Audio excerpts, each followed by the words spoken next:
So today we are going to talk a little bit more about certain composers of the Baroque era, and I will also post in the description below an example of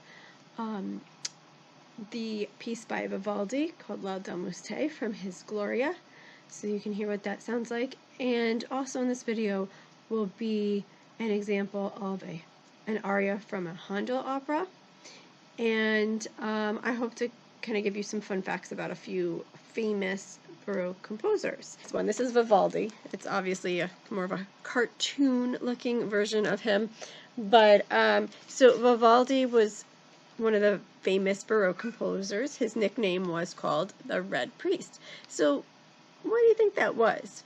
Well, he was a priest, and you can't tell obviously in this picture. He had red hair, which apparently made him unique. And another interesting thing about him was he wrote music and conducted for a girls' orphanage in Italy, Ospedale della Pietà, and it was an orphanage for girls.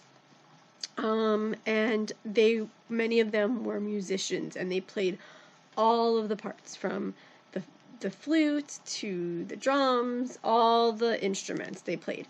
And people from all over would come and hear these girls perform. They were pretty famous.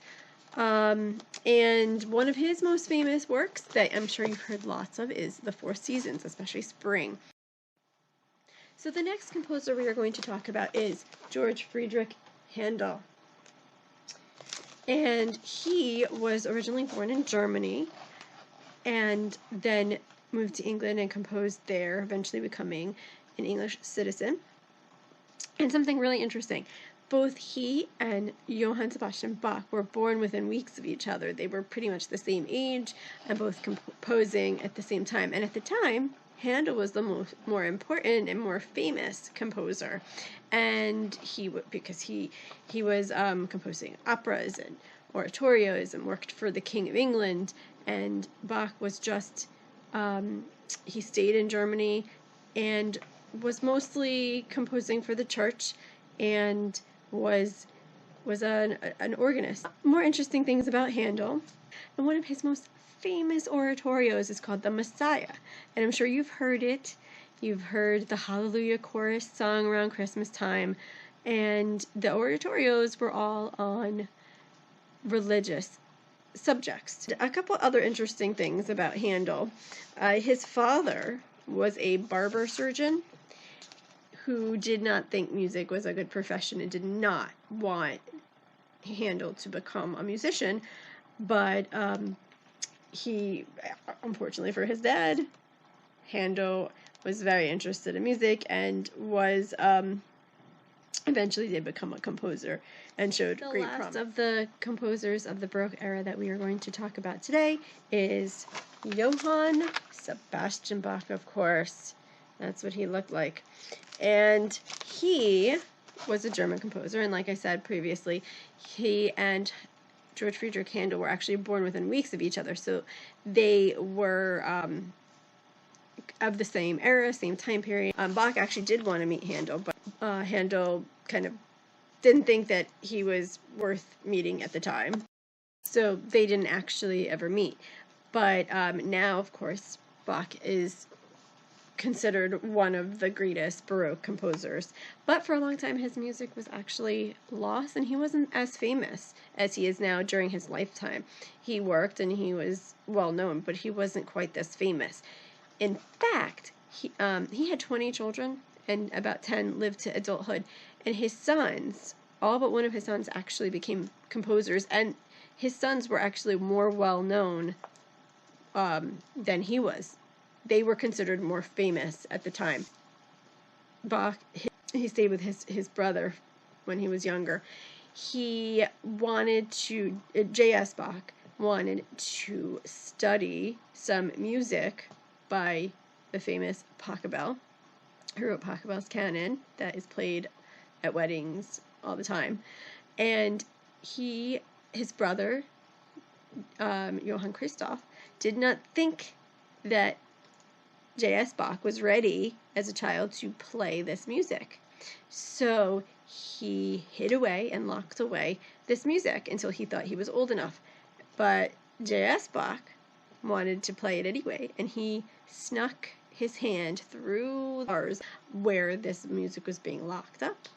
And every night he would copy some of it out and teach himself to play it. And then his brother discovered that and not only locked that one away where he couldn't get to it, but also took away his own copied out copy. Felix Mendelssohn was given a gift of a manuscript of the St. Matthew Passion by Johann Sebastian Bach. Was the kind of catalyst for this music to become famous again, and Bach to become as famous as he is today. So thank you, Felix Mendelssohn, for J.S. Bach's fame now. All right, so I hope you learned a little something about Vivaldi, Handel, and Bach. Remember to click the description below to see a clip of Laudamus Te from Vivaldi's Gloria. And right now you're going to see a performance of V'adoro Pupille from George Friedrich Handel's Giulio Cesare, which is his opera based on Julius Caesar. And it is a song in Italian that Cleopatra is singing in the opera.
Sacra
We're going to be moving to Vivaldi's Domine Fili from his Gloria, and since this particular movement activity is done in a circle with other people, I'm going to modify it a little bit so that you can do it on your own, or you can do it if you don't have enough people to make a circle.